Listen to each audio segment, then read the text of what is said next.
السلام عليكم ورحمة الله وبركاته. الحمد لله وكفى، والصلاة والسلام على النبي المصطفى، أما بعد.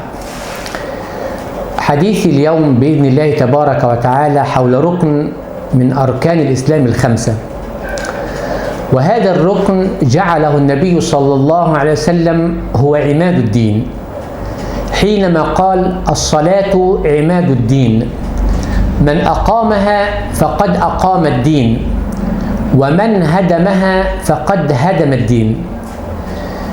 هذه الصلاة ما نالت هذه المكانة إلا لمكانة هذه الفريضة في ميزان الإسلام.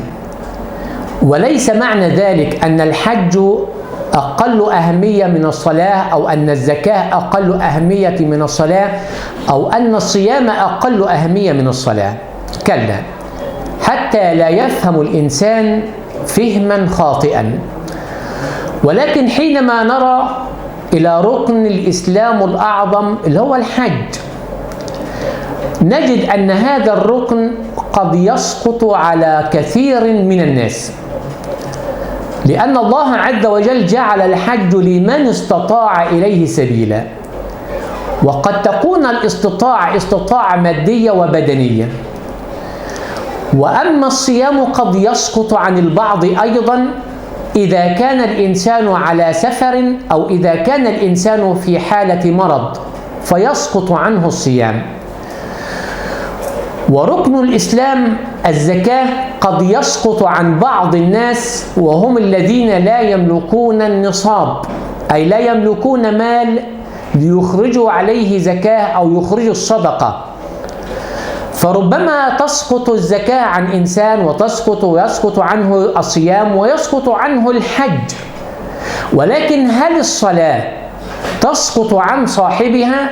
لا، هذا هو الركن الذي لا يسقط عن صاحبه، لأن الإنسان، وهذا إن دل فإنما يدل على رحمة الإسلام وعظمة الإسلام ورحمة نبي الإسلام ورحمة الله عز وجل بأهل الإسلام. الإنسان إن لم يتمكن ويستطيع أن يؤدي الصلاة قائما، أدى الصلاة وهو جالس. وإن لم يستطع من أداء الصلاة جالسا، أدى الصلاة وهو مستلقيا على جنبه أو مستلقيا على ظهره. فمن لم يستطع فبطرفة عينه: إنما الأعمال بالنيات وإنما لكل امرئ ما نوى. يبقى لا تسقط الصلاة عن صاحبها، لا عذر لأحد في أداء هذه الفريضة إلا اثنين فقط، هم اللي لهم الأعذار: صاحبة العذر الشرعي، والذي سلب نعمة العقل. فيما عدا ذلك فلا عذر لأحد في أداء الصلاة. ولذلك جعلها النبي صلى الله عليه وسلم عماد الدين، وجعلها النبي صلى الله عليه وسلم أول شيء يحاسب عنه المرء يوم القيامة هي الصلاة.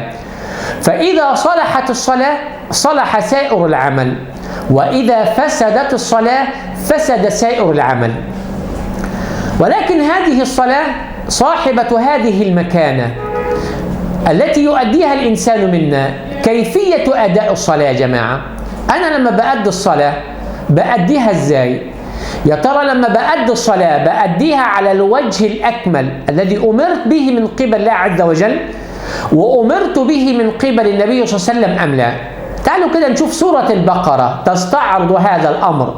الله عز وجل يقول في صدر هذه السورة: بسم الله الرحمن الرحيم، ألف لام ميم، ذلك الكتاب لا ريب فيه هدى للمتقين. مين هم المتقين بقى؟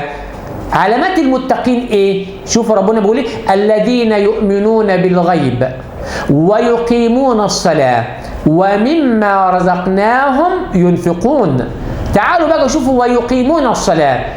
ربنا عز وجل عايزك لما تأدي الصلاة مش تأديها مجرد أداء حركات قيام وركوع لا، الله عز وجل عايزك تقيم الصلاة. والإقامة بمعناها اللي ربنا أراده هو الخشوع والطمأنينة. قد أفلح المؤمنون الذين هم في صلاتهم خاشعون.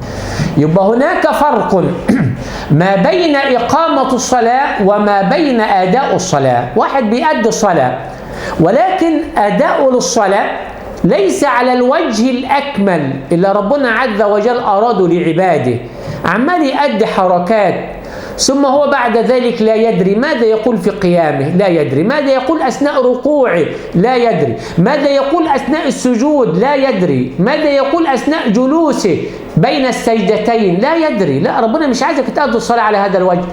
ربنا قال لك ويقيمون الصلاة، أي يخشع الإنسان في صلاته، لأنه الآن بين يدي المولى سبحانه وتعالى.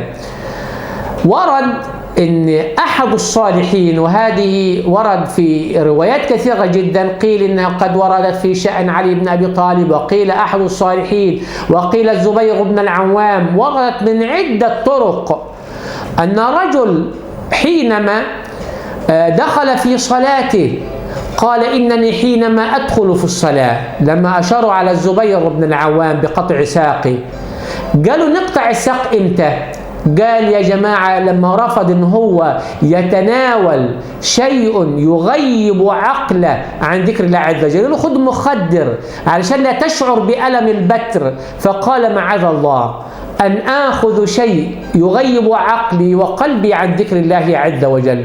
طب ماذا نصنع مع هذا الصحابي؟ ماذا نصنع مع هذا الرجل الذي أصيبت إحدى ساقيه بمرض لابد من البتر أي من القطع؟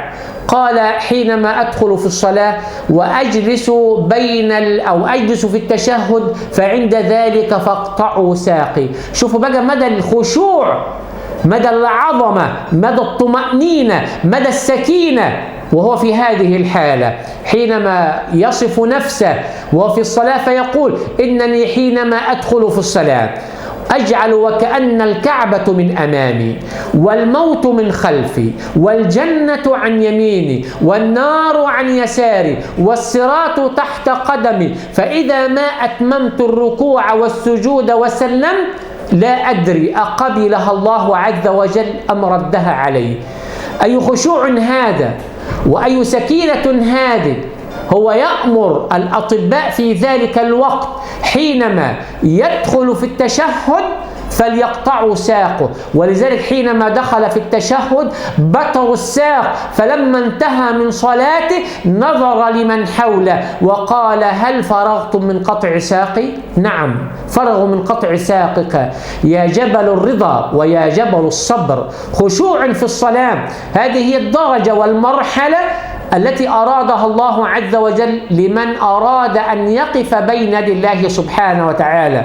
أنت في صلاتك واقف بين يدي الله عز وجل، فعليك أن تقف في خشوع وفي طمأنينة وفي وقار وفي أدب، لأنك الآن تناجي الله عز وجل.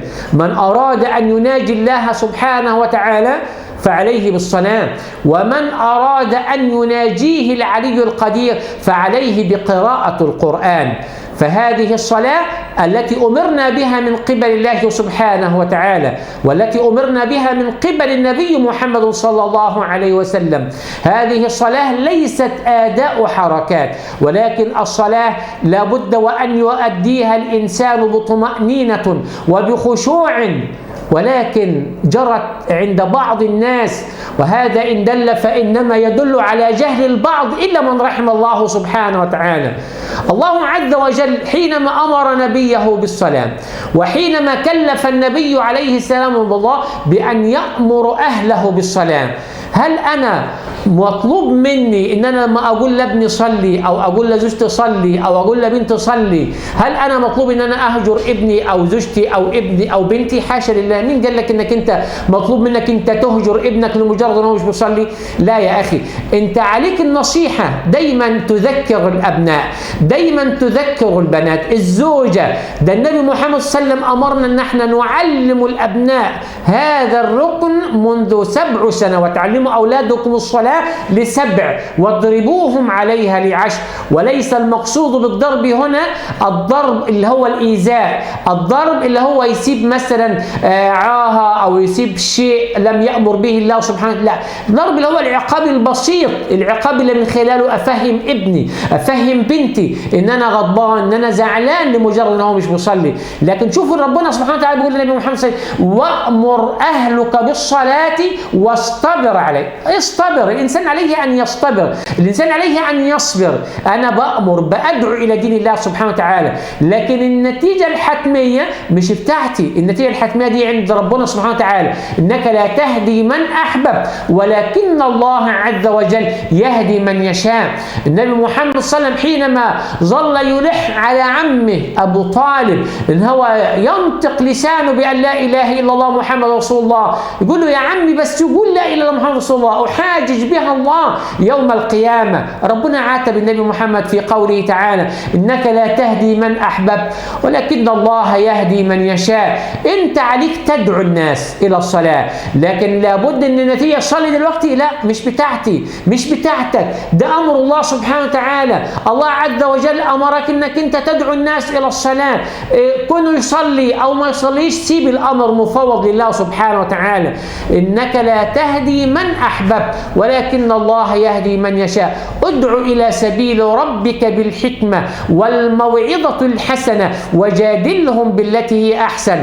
الحديث عن الصلاة طويلا وطويل وله أكثر من لقاء بإذن الله تبارك وتعالى، فإن طالت بنا الأعمار وشاءت لنا الأقدار لنا لقاء آخر، بل لقاءات في هذا الركن، ركن الصلاة، نقف جزاء الذي يحافظ عليها، جزاء الذي يترك الصلاة، جزاء المتكاسل عن الصلاة. هذه اللقاءات بإذن الله تعالى إن طالت بنا الأعمار وشاءت لنا الأقدار نلتقي وإياكم حولها. أقول قولي هذا وأستغفر الله العلي العظيم لي ولكم، والسلام عليكم ورحمة الله وبركاته.